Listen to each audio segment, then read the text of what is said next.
cuáles son las estrategias electorales más convenientes para cada candidato, si se diseñan en pos del candidato que uno tiene enfrente o en realidad trasciende a eso y va más que nada por el lado de las estrategias electorales del partido y de los ideales que representa cada uno de esos candidatos. Bueno, todo esto lo vamos a discutir con dos especialistas en el tema. Para eso nos acompañan Diego Reynoso, que es politólogo. Buenas noches, gracias por estar aquí. Es director de la encuesta de satisfacción política y opinión pública de la Universidad de San Andrés. Bueno, vamos a analizar todo este tema también con Pablo Roma, que es Romá, perdón, era con acento en la A, que es sociólogo y director de la consultora Circuitos. Bueno, un poco conocer cómo estamos en la Argentina evaluando las diferentes estrategias electorales y caminos, si es en pos de un candidato o de las ideas, o de las dos cosas. Bueno, me parece que en Argentina, después de, digamos, la disolución de los partidos políticos tradicionales, lo que tenemos son espacios bastante fluidos, muy móviles, ¿no? Sobre todo en los bordes, con fluctuaciones. A veces uno no termina sabiendo si uno de los candidatos va a terminar en un espacio o en el otro.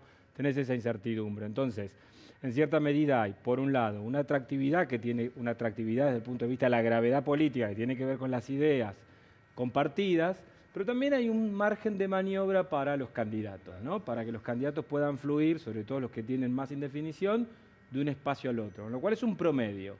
Ideas por un lado, pero también posicionamientos personales, que están vinculados con factores no políticos, extrapolíticos, que van, hoy estaban revisando recién, desde la imagen, desde su aspecto, desde cómo se viste, hasta del color de su piel incluso, te diría. ¿Y son más personalistas las estrategias o tiene que ver más que nada con el conjunto de cosas alrededor, como lo son el partido, bueno, o quienes lo acompañan? Bueno, eso, digamos, varía, depende del espacio y depende de quién represente los espacios. Yo coincido en el sentido de que después de la crisis del 2001, digamos, hay dos fuerzas que salieron emergentes de ahí. Una es el kirchnerismo y otra es el PRO, digamos, ¿no? Y que hoy cambiemos. Y creo que en ese sentido, digamos, son dos propuestas claras, evidentes, que algo dicen, digamos, ¿no? Y entonces me parece que ahí la cuestión de la figura, digamos, porque cuando uno analiza el kirchnerismo, bueno, primero Néstor Kirchner, después Cristina Fernández de Kirchner, ¿no? Como ahí ya hay dos figuras fuertes, pero sobre todo en un espacio que referencia a un conjunto de ideas, valores, una cosmovisión del mundo, y en ese sentido me parece que el PRO y hoy Cambiemos también, digamos, con una figura muy fuerte que es Mauricio Macri. Después creo que el resto de los espacios, sobre todo el peronismo no kirchnerista o federal o alternativa federal, creo que ahí, digamos, el esquema cambia un poquito. Me parece que ahí no hay una referencia de una cosmovisión del mundo muy clara, digamos, es decir, hay un conjunto de ideas, un conjunto de valores, pero que como bien decía él, no queda bien claro cuáles son los límites. Si esas ideas, esos valores pueden estar más cerca, en este caso del kirchnerismo, pueden estar más cerca de Cambiemos, pueden estar... No queda muy claro, entonces me parece que ahí el peso de la figura, de la imagen de algunos dirigentes sí tiene más centralidad, y me parece que trabajar sobre esos dirigentes tiene sentido, ¿no? Puntualmente el carisma. ¿Sigue siendo importante en un candidato? La teoría de Weber ya es anacrónica, porque Mauricio Macri no es carismático, Roberto Labaña no es carismático, Alberto Fernández tampoco. Sí, es cierto. Hoy no tenés, digamos, yo te diría, es una gran candidata que emociona, que guste o no, sigue siendo Cristina Fernández, desde la presentación del libro hasta el video en el que anuncia la candidatura de Alberto, tiene mucha emocionalidad. Y emociona en los dos sentidos, tanto para los propios como para los ajenos, ¿no? Claro. Para los ajenos los irrita y a los propios los emociona de una manera. Todos los demás, en cierta medida, tienen un nuevo formato, ¿no? Alberto Fernández es mucho más racional, menos pasional, incluso te diría tiene un posicionamiento similar a los que están en el límite de Alternativa Federal, claramente un movimiento hecho para ganar un poco de esa fluidez hacia el espacio que antes contenía el kirchnerismo reducido, no el ampliado, ¿no? Porque es cierto esto que el kirchnerismo emergió en el 2001, 2003, 2005, de hecho, digamos, concretamente el kirchnerismo nace después de la crisis del campo, pero bueno, ese espacio al que nosotros referenciamos como kirchnerismo fue teniendo diferentes momentos, ¿no? De contracción, de expansión, se ganan aliados, se pierden aliados, está en un momento de expansión nuevamente, justamente hacia el centro, ¿no? Pero buscando esta moderación, esta racionalidad, cediendo un poco a la emocionalidad del carisma y ganando un poquitito más a la formulación más racional de propuestas. ¿No hay como una suerte de ya acostumbramiento a campañas vacías de contenidos concretos, ¿no? O sea, es como que quiero la paz mundial, entonces no, queremos sacar al país adelante, no queremos volver al pasado, queremos que el país comience a andar y nadie propone concretamente, bueno, ¿qué? Y uno entiende que puede haber como una subestimación del electorado o directamente nadie se anima a decir lo que querría hacer porque no sabe cómo hacerlo o porque no quiere confesar qué hacer. Te agrego una más, que es la de la unidad, ¿no? Me parece Sí, todos juntos. que hoy el concepto de unidad está cada vez más vaciado, creo que es más difícil, digamos. También es cierto que históricamente en el peronismo, la unidad de todo el peronismo no existió nunca, digamos, ¿no? Siempre ha habido alas. Ahora me parece que yo creo, digo, que un poco lo que vos decís, el electorado me parece que merece también algo más que de los candidatos, que meras frases hechas o palabras vacías. Me parece que hoy estamos en una situación económica, social y política muy compleja, y me parece que los precandidatos, los candidatos deberían empezar a plantear algunas ideas, digo, no medidas puntuales, sino una visión de conjunto de cómo resolver estos problemas que tiene la Argentina hoy. Me gustaría poner foco, le pregunto a los dos, en los datos que tenemos, al menos ahora, sin tener candidatos muy confirmados, más allá de la única fórmula que aparentemente hasta el momento sigue, que es Fernández de Kirchner. Y hay otra, que es del Caño del Pla. Bueno, también. Y supuestamente una tercera, Espert López Murphy, ¿no? ¿O esa es una Bueno, especulación? no sé si con López Murphy, no lo tenía corroborado, pero No Espert sé si seguro lo- es si precandidato lo a confirma presidente. oficializado, Pero si nos ¿eh? centramos, por ejemplo, en la estrategia general que está teniendo el gobierno de Cambiemos. No tiene candidato, pero la estrategia aparentemente se debe enfocar siempre todas las fichas a la polarización. Sí. ¿No es muy riesgoso tener todo en una sola línea? ¿Cómo va a ser si no le funciona esa línea de la polarización? ¿Puede forzar la realidad a llevar a la polarización incluso para sostenerla? No, yo creo que sí, digamos, que el gobierno está haciendo mucho eje en la polarización, la figura Pero puede ser la única Cristina estrategia. Tremendo. le ayuda a simplificar una cantidad de problemas al gobierno que si no el gobierno tendría que empezar a dar cuenta. Creo que este paso atrás, digamos, ¿no? de la expresidenta de jugar de número 2, de candidata a vice, me parece que de alguna manera la estrategia del gobierno queda un poquito a contrapié. Hay que ver qué sucede con eso, pero me da la sensación de que no puede ser la única estrategia polarizar con Cristina y hablar solamente del pasado, de lo que pasó, de los últimos 70 años, de los últimos 80 años. Me parece que hay que... 100 años, y así hasta... ¿no? Me parece que la política es presente, es acción y hay que discutir un poquito más sobre el presente, ¿no? Reynoso. Sí, yo creo que me parece que para el gobierno hoy está en un dilema hacia dos frentes. Uno, la estrategia hacia afuera, que venía siendo la polarización, y hoy me parece que ya no es redituable porque todos están buscando el centro, ¿no? Y la moderación. Pero por otro lado, yo te diría, tiene el otro problema es hacia adentro. Es cómo lograr coordinar hacia adentro estos pequeños desafíos que empezaron a surgir, desde los que piden que sea María Eugenia Vidal la candidata, hasta los que quieren una interna abierta, una PASO. Claro. Hay como un desafío a la autoridad y a la conducción, digamos, con un discurso menos hostil, pero es directamente un desafío a la conducción política del espacio, que es el presidente. Entonces me parece que por un lado tiene ese frente, pero por otro el frente interno, con lo cual muy probablemente aquellas cosas que te sirvan para el frente externo no te estén sirviendo para el frente interno y entonces te puedan erosionar. Me parece que ese es el gran dilema en la estrategia que tiene hoy Cambiemos, ¿no? La campaña oficialmente no empezó todavía, pero ¿cuáles, esto después si lo quieren contestar los dos, pero cuáles van a ser los ejes de, por lo menos de las tres primeras fuerzas? O sea, el gobierno va a tratar de mostrar gestión, no económica obviamente, gestión de obras, qué va a ser Alternativa Federal, por dónde va a pasar el eje de su campaña y bueno, y por dónde va a pasar la de Cristina y Alberto Fernández y Cristina. Bueno, me parece que el gobierno, digamos, de alguna manera ha sido claro en cuál iba a ser el eje de la campaña. En primer lugar, me parece que la frase "este es el camino de Macri" es clara, pone un norte. Y después, bueno, me parece que esa frase que engloba mucho, digamos, tiene una carga de significación muy alta, va a ser un poco matizada un poco con lo que venimos viendo, la presentación de obras, ¿no? Esto de cloacas, pavimento, obra pública, asfalto. No sé, digo, me parece que son cuestiones que van a ser eje de la campaña.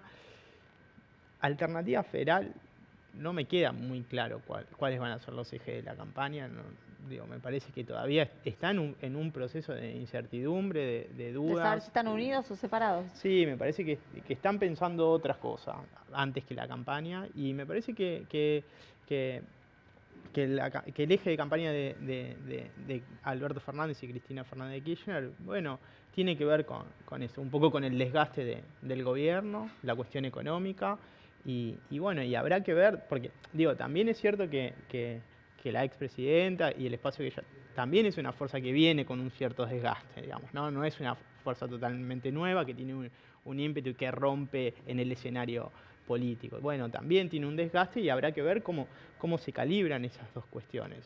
¿Quién cree que claudicó más en esta oferta electoral? ¿La que propuso o el que aceptó? Porque si hablamos de un espacio desgastado, Alberto Fernández, si consideramos, como dijo usted, que el kirchnerismo nace a partir del 2008, Alberto Fernández no forma parte de ese concepto mítico del kirchnerismo. ¿Quién claudicó más? ¿El que venía haciendo las críticas o la que las recibía? Me parece que fue un reconocimiento táctico y estratégico, ¿no? Me parece que esto de con Cristina sola no se podía, es la candidata que tiene más votos y el piso más alto, pero con eso no alcanza para una eventual doble vuelta o incluso para evitarla. Y había que buscar, digamos, una expansión de esa coalición, volver a expandir al kirchnerismo, y me parece que un liderazgo sintomático de esa expansión es el propio Alberto Fernández, ¿no? Entonces, no sé quién cede más o qué, pero sí me parece que es como esta expresión de Alberto Fernández, la guerra terminó, digamos, ¿no?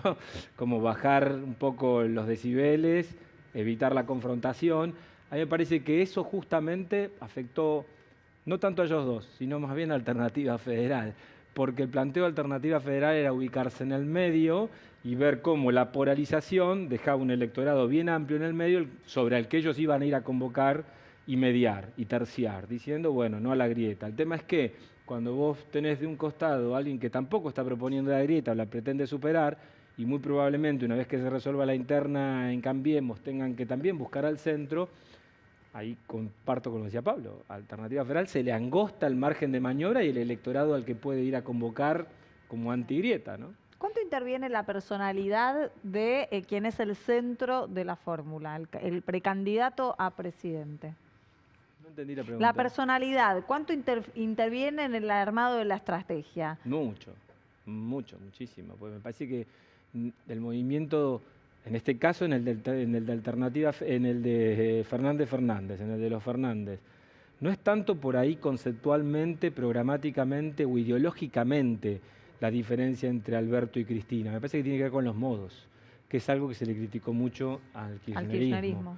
¿Se entiende? Mucha gente que por ahí compartía objetivos de política pública, la forma de orientar la economía más hacia el mercado interno, pero lo que no le toleraba o lo que no le perdonaban eran los modos. Parece que Alberto tiene justamente esa otra contracara, ¿no? Modales distintos, querer negociar, más componedor. ¿Tiene una personalidad, por ejemplo, de Labaña?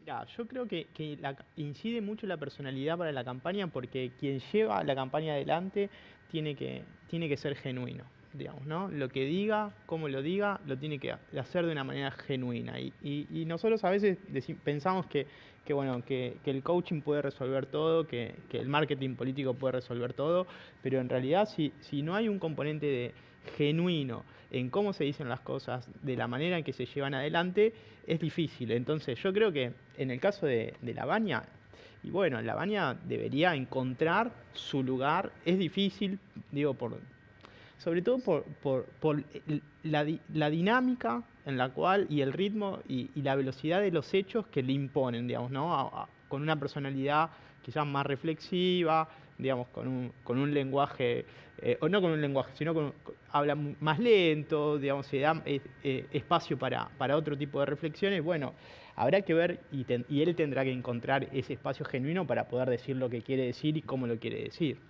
La incoherencia, que es común verlo en los políticos, sobre todo en muchos de los candidatos, las idas y vueltas, ¿eso no se ve como un factor negativo? Digo, Alberto Fernández hasta hace 3 años cuestionaba seriamente a Cristina, a su gobierno, algunos casos de corrupción, ¿no? Hoy se veía un video, estaba dando vueltas cuando decía están contando plata, eso se ve claramente, el video de la Rosadita. ¿Eso no se ve como un acto de incoherencia? Labaña diciendo, no voy con Alternativa Federal, voy con Alternativa Federal, no voy con Alternativa Federal, voy... Digo... No, ahí me parece que nos son da lo mismo dos los cosas, electores. digamos, ¿no? El ida y vuelta me parece que es más incoherente de alguna manera, decir, hoy estoy acá, ¿no? Y me parece que, como decía Diego, me parece que Cristina y Alberto han llegado a una especie de reconciliación después de una pelea de amigos, ¿no? De compañeros. Así lo han explicado y también. así lo han explicado. Pero antes de la digamos. fórmula incluso lo venían Totalmente, presentando de cara a la porque sociedad. digamos, la expresidenta ha tenido, digamos, como espacio político que ella lidera, un proceso muy dinámico de alineamientos y alianzas con otros sectores. Digo, empezó por izquierda, hoy termina más en el centro. Fueron 8 años de pasear por todos los canales pegándole en los tobillos. Ah, bueno, eso es innegable. Digamos, eso es Y innegable. no lo niega hoy, además, ¿eh? Si vos le preguntaste, repite que exactamente en lo que él cree que se equivocó el gobierno de Cristina, y sobre Lo todo los últimos sostiene. 4 años, él Bueno, sigue pero sosteniendo igual. Llegó a decir que la perseguían. Lo que él que lo considera, perseguían. creo que es que él entiende que hoy hay un cambio en esa posición y un reconocimiento de eso. Respecto de lo de Labaña, es cierto.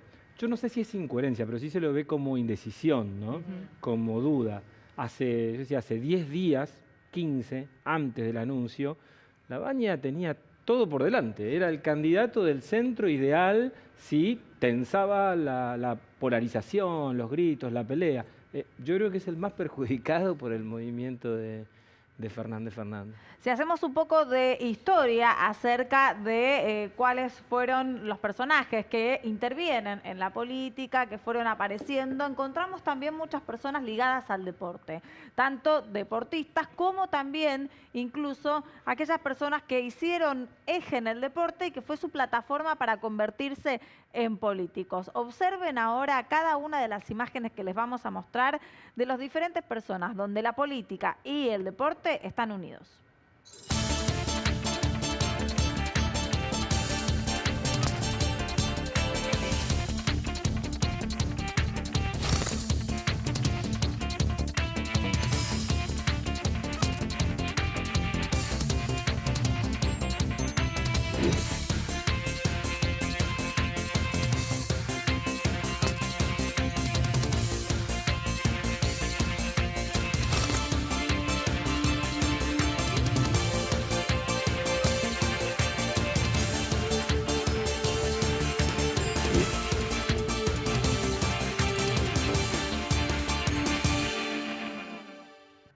Y como vieron en las imágenes, no se circunscribe solamente a la Argentina, sino al mundo. El deporte como plataforma para llegar a la política, ¿no, Santiago? Sí, más que nada analizar cómo fue mutando el origen, ¿no?, de los políticos.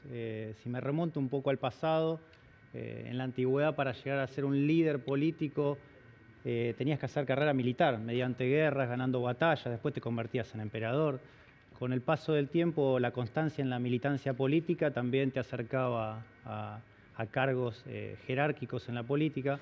Y en la actualidad pareciera como que el deporte es marketinero a la hora de llegar a la política. Recién veíamos los casos de Daniel Scioli, Mauricio Macri, Lolle Reutemann, Tinelli y Lamens, presidente y vicepresidente de San Lorenzo, que coquetean con la política constantemente en estos últimos tiempos.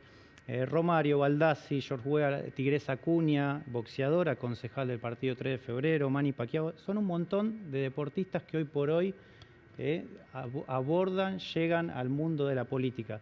La pregunta es, ¿crees que hoy por hoy ser exitoso en el deporte tiene un plus con el resto? Bueno, vos nombraste a dos que son dirigentes actuales de fútbol. El actual presidente también empezó su carrera Claro. política en un club de fútbol, en Boca Juniors, el más popular de todos. Con lo cual me parece que la evidencia empírica indicaría que sí, efectivamente. Han cambiado los perfiles, ¿no? Sí, porque me parece que el deporte da cierta popularidad, mientras estás en la gestión también te da cierta neutralidad, es decir, no tenés que tomar posiciones políticas mientras estás en el deporte, la Y te gente acerca te al quiere, poder. te acerca al poder, te da también experiencia de gestión y al hacerte conocido además te baja muchísimo los costos para instalarte, con lo cual es una gran vidriera, ¿no? Ahora, la popularidad de los deportistas y cuán exitosos sean en eso. ¿Qué estrategia tienen que usar para terminar en el camino de la política?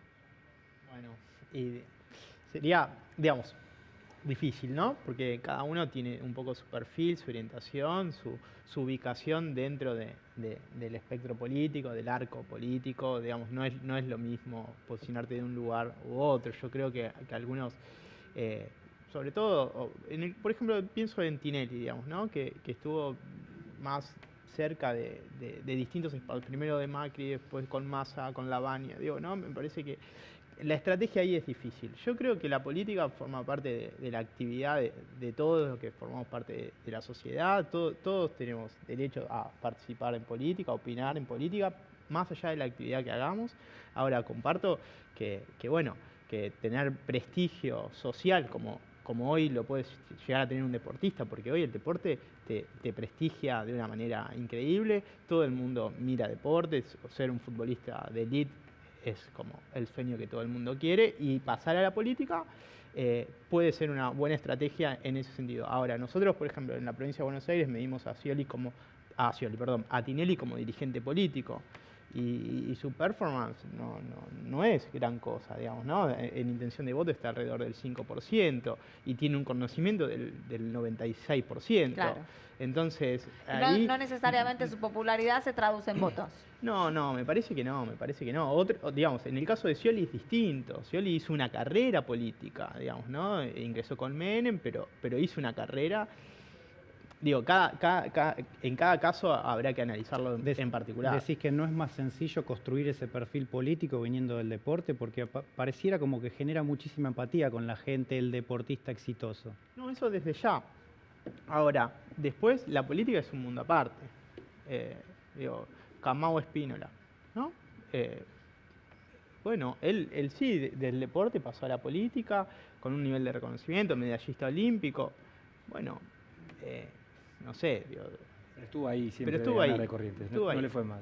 Yo creo que el caso de Tinelli además se mezcla, porque no solo es un hombre que viene del deporte, me parece que Tinelli viene del mundo del espectáculo, Claro. más Sí, que del totalmente, deporte, ¿no? Entonces, no es el mejor Pero caso. fue del espectáculo a la plataforma de la dirigencia deportiva y de ahí... Pero no creo que esa haya sido su plataforma. Me parece que su programa le da la gente lo reconoce más por Showmatch que por ser el vicepresidente de San Lorenzo.